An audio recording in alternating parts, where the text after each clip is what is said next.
वर्तमान सरकार दिव्यांगजनों के बारे में भी सोच रही है। यहाँ आज डीपी बोरा की 83वीं जयंती थी। इस उपलक्ष्य में विकलांगों को उपकरण वितरित किए गए हैं। कार्यक्रम में गृह मंत्री राजनाथ सिंह के बेटे नीरज सिंह जी मौजूद हैं। भैया क्या कहना है दिव्यांगजनों के उद्धार के लिए? देखिए, आज 83वीं जयंती है स्वर्गीय डीपी बोरा जी की।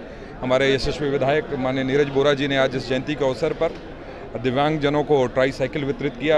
प्रधानमंत्री स्वनिधि योजना के माध्यम से लोगों के खाते में 10,000 रुपये पहुँचे।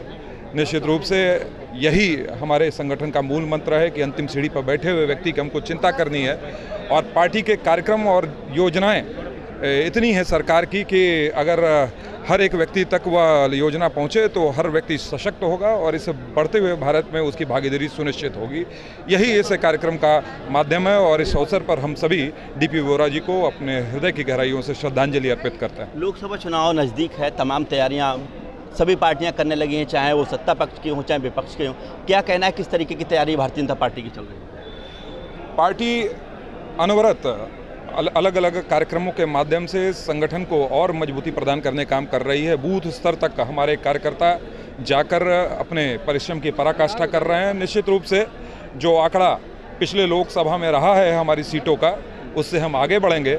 और कम से कम मैं उत्तर प्रदेश के बारे में कह सकता हूं कि माननीय हमारे यशस्वी मुख्यमंत्री योगी आदित्यनाथ जी के नेतृत्व में 80 के 80 सीटों पर भारतीय जनता पार्टी का परचम लहराएगा। क्या मुद्दे रहेंगे इस बार? देखिए, सुशासन का मुद्दा, यह उत्तर प्रदेश कहीं ना कहीं लॉ एंड ऑर्डर की कमी के कारण जो है लोग इस उत्तर प्रदेश को है दृष्टि से देखते थे। गुंडे माफिया नेताओं के बगल में बैठकर एक समानांतर सरकार चलाते थे।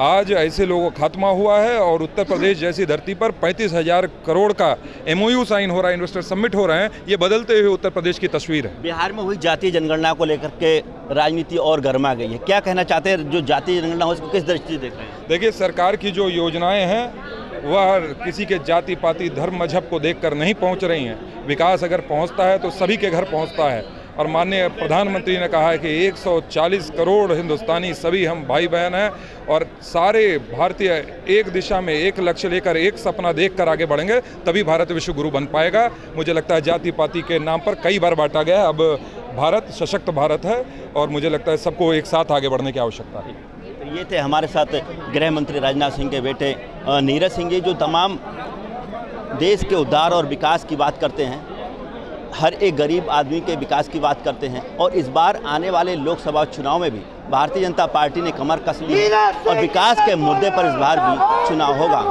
कैमरामैन लकी सिंह के साथ में Satyendra Sharma, live India news, Lucknow.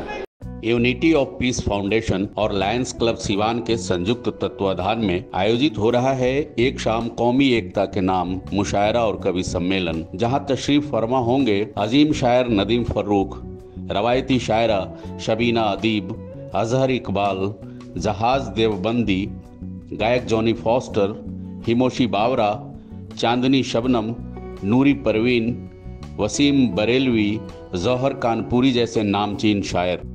आलमी शायरों की मौजूदगी में मनाए जा रहे अदब के इस जश्न में शरीक होकर गंगा जमनी तहजीब को बुलंदी अता फरमाएं। स्थान एकता इंडोर स्टेडियम सिवान। तारीख 7 अक्टूबर 2023।